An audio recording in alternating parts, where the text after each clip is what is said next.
ఓం నమో వెంకటేశాయ. జ్యోతిషరత్నాకరం ఛానల్కి స్వాగతం. ఈ వీడియోలో ఒక జాతకంలో గురువు కనుక 7th హౌస్లో ఉన్నట్టయితే, అంటే సప్తమంలో గురువు ఉన్నట్టయితే ఎటువంటి వైవాహిక జీవితం ఉంటుంది, సప్తమంలో గురువు ఉన్నప్పుడు మ్యారిటల్ లైఫ్ హ్యాపీగా ఉంటుందా లేదా ప్రాబ్లమేటిక్గా ఉంటుందా అనేది తెలుసుకుందాము. గురువు అత్యంత శుభగ్రహం. జాతకంలో గురుబలం అనేది తప్పకుండా పరిశీలించవలసినటువంటి అవసరం ఉంది. అయితే ఇటువంటి శుభగ్రహమైనటువంటి గురువు 7th హౌస్లో వివాహానికి సంబంధించినటువంటి స్థానంలో కనుక ఉన్నట్టయితే అది అతని యొక్క వైవాహిక జీవితంలో ఎటువంటి సంతోషాన్ని తీసుకొస్తుంది, ఎంతవరకు ఉంటుంది హ్యాపీనెస్ అనేది మనం అర్థం చేసుకోవాల్సి ఉంటుంది. సాధారణంగా గురువు శుభగ్రహం అయినప్పటికీ కూడా 7th హౌస్లో కనుక గురువు ఉన్నట్టయితే కొద్దిగా మ్యారిటల్ టెన్షన్ అనేది ఉంటుంది. వైవాహిక జీవితంలో ఒత్తిడి వాతావరణము, టెన్షన్ అనేది ఉంటుంది. గురువు యొక్క స్వభావాన్ని కూడా చూసినట్టయితే కాలపురుష చక్రంలో మేషము 1st హౌస్ అయితే గురువు యొక్క స్థానాలు 9th హౌస్, 12th హౌస్. అంటే ధనస్సు 9th హౌస్ అవుతుంది, మీనం 12th హౌస్ అవుతుంది. 9th హౌస్ అనేది ధార్మిక జీవనము, అలాగే శాస్త్రాధ్యయనము, మతపరమైనటువంటి విశ్వాసాలు కలిగి ఉండడము, దైవభక్తి, ఇలాంటి వాటిని సూచించేటువంటి హౌస్ ఇది. అలాగే వ్యయస్థానం అనేది ఆధ్యాత్మిక చింతన, వైరాగ్య భావన ఇలాంటివి ఎక్కువగా ఎంకరేజ్ చేసేటువంటి హౌస్. ఇటువంటి స్థానాలకు ఆధిపత్యం వహించినటువంటి గురువును కనుక సప్తమంలో ఉండమన్నప్పుడు వివాహము, అన్యోన్యత, రొమాన్స్ ఇటువంటి వాటికి ఎక్కువగా ప్రాధాన్యత పొందిన గ్రహం కాబట్టి గురువు సాధారణంగా 7th హౌస్లో గురువు కొద్దిగా మ్యారిటల్ టెన్షన్ని తీసుకొస్తాడు. అయితే గురువు సప్తమంలో ఉన్నప్పుడు ఇచ్చేటువంటి ప్రాబ్లమ్స్కి ఇతర పాపగ్రహాలు సప్తమంలో ఉన్నప్పుడు ఇచ్చేటువంటి సమస్యలకి చాలా తేడా ఉంటుంది. అదేంటి అనేది కొద్దిగా మనము అనాలిసిస్ చేద్దాము.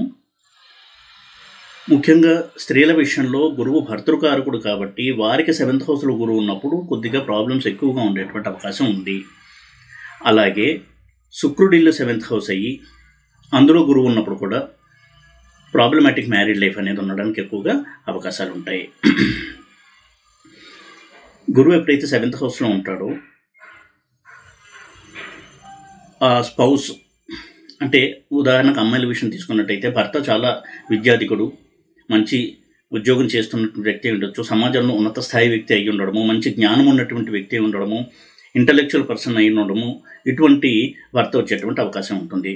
అయితే గురువు ఎప్పుడైతే సప్తమంలో ఉంటాడో ఒక డామినేషన్ నేచర్, తనకు అన్నీ తెలుసు కాబట్టి అవతల వ్యక్తి నేను చెప్పింది వినాలి అనేటువంటి ఒక ధోరణి, తన యొక్క పాండిత్య ప్రకర్షణని ప్రదర్శించడము అంటే తన యొక్క తెలివితేటలను ప్రదర్శించి ఎదుటివారిని తనకంటే తక్కువగా చూపించడము, ఇటువంటి ఒక ధోరణి, యాటిట్యూడ్ అనేది తెలియకుండానే ఉంటుంది వారి యొక్క మాటల్లో.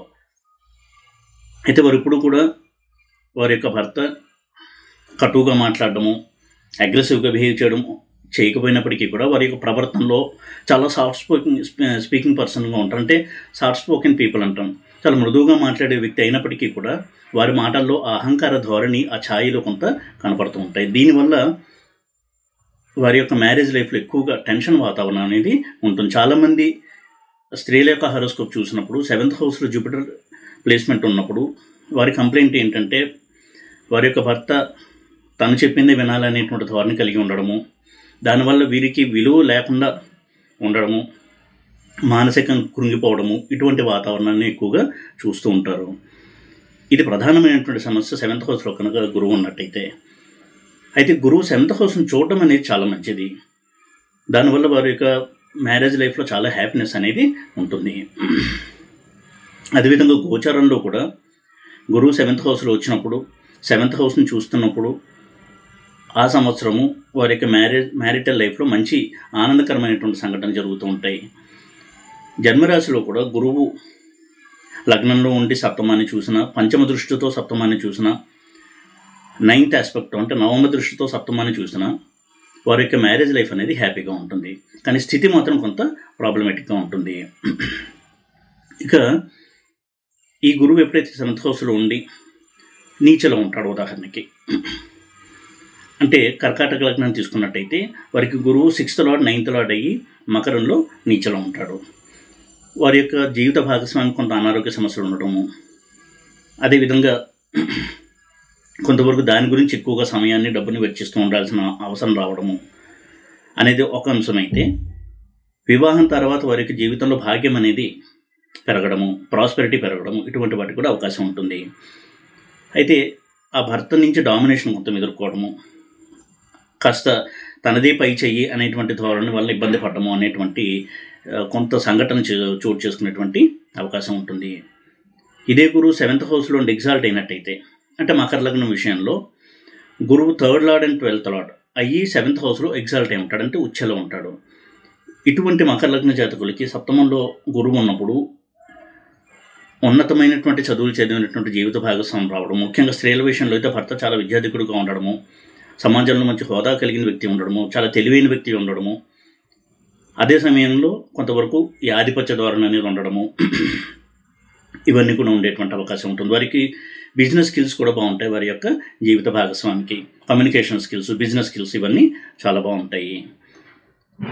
ఇక 7th హౌస్లో గురువు ఉండి రవికి దగ్గరగా ఉండి అస్తంగతం కనుక చెందినట్టయితే ఎప్పుడు కూడా వారికి జీవితంలో ఇద్దరి మధ్య ఘర్షణ వాతావరణము, ఒకరి భావజాలము అవతలి వ్యక్తి భావజాలం రెండూ కూడా కలవకపోవడము, దానివల్ల ఎప్పుడు ఆర్గ్యుమెంట్స్, కాన్స్టెంట్ ఫ్రిక్షను, ఆర్గ్యుమెంట్స్, ఇటువంటి ఒక లైఫ్ ఉండడానికి అవకాశం ఎక్కువగా ఉంటుంది. కాంప్రమైజింగ్ నేచర్ తక్కువగా ఉంటుంది ఇద్దరి మధ్య కూడా. ఇక రెట్రోగ్రేడ్ అయ్యి అంటే వక్రించే 7th హౌస్లో కనుక్కున్నట్టయితే కొంత ఘర్షణ వాతావరణము, ఇందాకే చెప్పినట్టుగా ఎప్పుడు కూడా ప్రతి విషయానికి ఇద్దరి మధ్య కూడా భావ సారూప్యత లేకపోవడము, దానివల్ల ఫ్రిక్షను, ఆర్గ్యుమెంట్స్ ఇవన్నీ ఎక్కువగా జరిగేటువంటి అవకాశం ఉంటుంది. అలాగే ఉదాహరణకు గురువు 2nd లార్డ్షిప్ తీసుకుని 2nd లార్డ్ అయ్యి 7th హౌస్లో ఉండి రెట్రోగ్రేడ్ అయినట్టయితే ఫ్యామిలీ టెన్షన్స్ ఎక్కువగా ఉంటాయి. ఫ్యామిలీ మెంబర్స్ మధ్య ఎక్కువగా ఆర్గ్యుమెంట్స్, తగాదాలు, మాట అనుకోవడము, ఇటువంటి వాతావరణం అనేది ఎక్కువగా ఉంటుంది. ఇక 6th లార్డ్ అయ్యి 7th హౌస్లో రెట్రోగ్రేడ్ అయినట్టయితే అప్పుడు కూడా వారికి మ్యారీడ్ లైఫ్లో ఫ్రిక్షన్ అనేది ఎక్కువగా ఉంటుంది. జీవిత భాగస్వామికి అనారోగ్య సమస్యలు ఎక్కువగా ఉంటాయి. 8th లార్డ్ ఉన్నప్పుడు కూడా అనారోగ్య సమస్యలు ఉంటాయి. 12th లార్డ్ కనుక ఉన్నట్టయితే ఇద్దరి మధ్య కూడా ఎప్పుడు ఒక అండర్స్టాండింగ్ అనేది ఉండకపోవడం, చాలా లేట్గా అంటే మ్యారేజ్ అయిన చాలా సంవత్సరాల తర్వాత ఇద్దరి మధ్య అండర్స్టాండింగ్ అనేది రావడము, ఇటువంటి ధోరణి అనేది ఉంటుంది. ఇక గురువు దుస్థానాధిపత్యం తీసుకుని 7వ ఇంట్లో ఉండడం అనేది మ్యారిటల్ హ్యాపీనెస్కి కొంత నెగిటివ్ పాయింట్గానే మనం చూడాల్సి ఉంటుంది. ఇక గురువు బాధకుడు అయ్యి 7th హౌస్లో ఉన్నట్టయితే అది స్వక్షేత్రమైనా సరే కొంతవరకు మ్యారేజ్లో ఫ్రిక్షన్ ఉంటుంది. కానీ వారి యొక్క జీవిత భాగస్వామి చాలా ఉన్నతమైనటువంటి విద్యను అభ్యసించిన వ్యక్తి ఉండడము, మంచి ఉద్యోగస్తులు అయి ఉండడము, హోదా ఇటువంటివి కలిగిన వ్యక్తి ఉండడము, ఇలాంటివన్నీ ఉన్నప్పటికీ కూడా కొంతవరకు వారికి ఇద్దరి మధ్య కూడా సయోధ్య అనేది లేకపోవడం అనేది మనం గమనించవచ్చు. బాధకుడైనటువంటి గురువు సప్తమంలో ఉండడం అనేది చాలా మటుకు ఇబ్బందిని కలిగించేటువంటి ఒక అంశంగా చూడాల్సి ఉంటుంది. అదేవిధంగా శుక్రుడి ఇల్లు 7th హౌస్ అయ్యి అంటే మేషలగ్నానికి, వృశ్చిక లగ్నానికి, ఈ 2 లగ్నానికి గురువు 7th హౌస్లో కనుక్కున్నట్టయితే ఇదే ఆధిపత్య ధోరణితో, ముఖ్యంగా అమ్మాయిల జాతకంలో కనుక్కున్నట్టయితే భర్త నుండి ఈ ఆధిపత్య ధోరణి ఎక్కువగా ఉండి దానివల్ల ఎక్కువగా మానసికంగా కృంగిపోవడము, ఇటువంటి సంఘటన జరిగేటువంటి అవకాశం ఉంటుంది. ఇక గురువు ఒక్కొక్క గ్రహంతో కలిసి 7th హౌస్లో ఉంటే ఎలాంటి రిజల్ట్స్ ఇస్తాడు అనేది కూడా మనం చూడాల్సి ఉంటుంది. అదేవిధంగా జైమిని పద్ధతిలో గురువు జ్ఞాతికారకుడయ్యి 7th హౌస్లో ఉంటే చాలా ప్రాబ్లమెటిక్ మ్యారీడ్ లైఫ్ అనేది ఉంటుంది. ఇక ఒక్కొక్క గ్రహంతో గురువు కలిసి 7th హౌస్లో ఉంటే ఎలాంటి రిజల్ట్స్ ఇస్తాడని కనుక చూసినట్టయితే, రవి గురువులు కలిసి 7th హౌస్లో ఉన్నట్టయితే ఎప్పుడు కూడా ఇద్దరి మధ్య టెన్షన్ వాతావరణము, ఈగో ప్రాబ్లమ్స్ ఎక్కువగా ఉండడము, కాంప్రమైజ్ అవ్వలేకపోవడము ఈగో విషయంలో, ఇటువంటి ధోరణి అనేది ఉంటుంది. చంద్రుడితో కలిసి గురువు 7th హౌస్లో ఉన్నట్టయితే లాంగ్ మ్యారీడ్ లైఫ్ ఉంటుంది. కానీ కొంతవరకు ఈ ఆధిపత్య ధోరణి వల్ల కాస్త వారికి ఇబ్బందులు ఎదురయ్యేటువంటి అవకాశం ఉంటుంది. ముఖ్యంగా భర్త నుంచి ఆధిపత్య ధోరణి లేదా భార్య నుంచి అయినా సరే ఆధిపత్య ధోరణి ఉండడము, ఇటువంటి ఒక అంశం అనేది మనం గమనించవచ్చు. ఇక గురు కుజులు కనుక కలిసే 7th హౌస్లో ఉన్నట్టయితే ఇటువంటి సందర్భంలో గురువు కంటే శుక్రుడు బలంగా ఉండే 7th హౌస్లో ఉన్నట్టయితే, ఉదాహరణకి కర్కాటక లగ్నమే తీసుకుంటే 7th హౌస్లో కుజగురువులు ఉన్నప్పుడు కుజుడు అక్కడ ఎగ్జాల్ట్ అయి ఉంటాడు. గురువు కుజుడితో ఉంటే నీచభంగం చెందినప్పటికీ కూడా కుజుడు యొక్క ప్రభావం ఎక్కువ ఉండడం వల్ల మ్యారేజ్లో ఎక్కువగా ఘర్షణ వాతావరణము, మొండితనము, జీవిత భాగస్వామికి ఎక్కువగా మొండితనం ఉండడము, తను చెప్పిందే చేయాలనేటువంటి ఒక ధోరణి ఉండడము, దానివల్ల ఆర్గ్యుమెంట్స్, ఫ్రిక్షన్ ఇవన్నీ ఎక్కువగా ఉండేటువంటి అవకాశం ఉంటుంది. అలా కాకుండా మకర లగ్నానికే 7th హౌస్లో గురు కుజులు ఉన్నట్టయితే ఉదాహరణకి ఇక్కడ గురువు యొక్క బలం ఎక్కువ ఉంటుంది కాబట్టి ఆ ఫ్రిక్షన్ కొంత తగ్గేటువంటి అవకాశం ఉంటుంది. ఇక బుధ గురు కాంబినేషన్ కనుక 7th హౌస్లో ఉన్నట్టయితే ఇది కూడా కొంతవరకు ఆధిపత్య ధోరణి కలిగి ఉన్నా కానీ happy married life, long married life ఉండేటువంటి అవకాశం ఉండేటువంటి కాంబినేషన్గా చూడొచ్చు. బుధ గురువులు కలయిక కూడా కొంతవరకు మానసిక పరంగా అసంతృప్తిని కలిగించేటువంటి ఒక కాంబినేషన్గా చూడాల్సి ఉంటుంది. అంటే వారిద్దరూ చాలా కాలం కలిసే వారి యొక్క వైవాహిక జీవితాన్ని గడిపినప్పటికీ కూడా ఒక నిర్లిప్తత, ఒక విధమైనటువంటి వైరాగ్య భావన ఇవన్నీ కూడా ఉంటాయి వారి యొక్క మ్యారిటల్ లైఫ్ విషయంలో. ఇక గురు శుక్రులు కలిసి 7th హౌస్లో కనుక్కున్నట్టయితే ముఖ్యంగా అమ్మాయిల విషయంలో భర్తకి ఎక్స్ట్రా మ్యారిటల్ అఫైర్స్ ఉండేటువంటి అవకాశం ఉండడము, అలాగే భార్య మీద తన యొక్క డామినేషన్ ప్రదర్శిస్తూ ఉండడము, ఇటువంటి వాతావరణం ఉండేటువంటి అవకాశం ఎక్కువగా ఉంటుంది.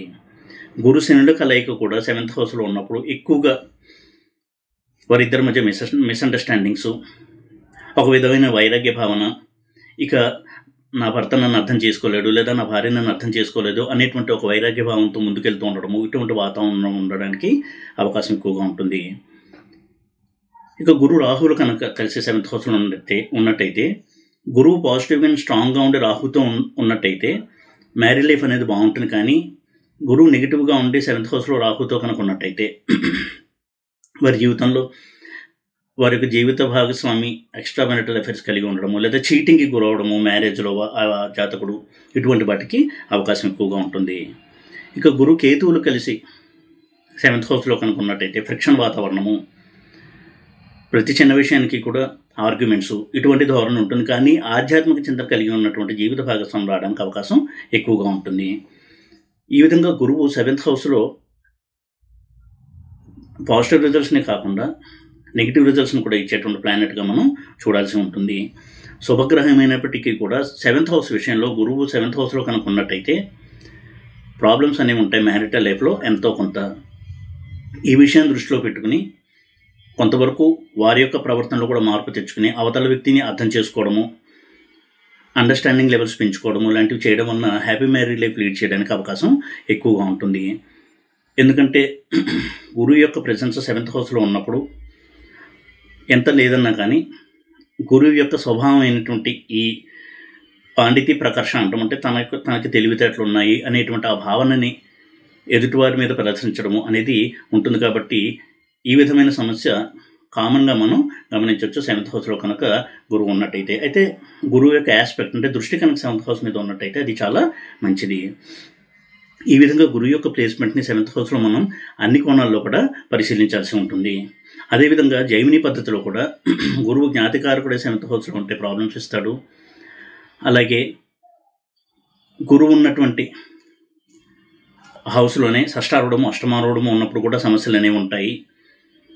అలాగే గురువు 6th హౌస్తో 8th హౌస్తో సంబంధం కలిగి లేదా షష్టారూఢము, అష్టమారూఢంతో సంబంధం కలిగి 7th హౌస్లో ఉన్న, దారపాదం నుంచి 7th హౌస్లో ఉన్న, దారపాదంలో ఉన్న, ఉపపాదంలో ఉన్న, ఉపపాదం నుంచి 7th హౌస్లో ఉన్న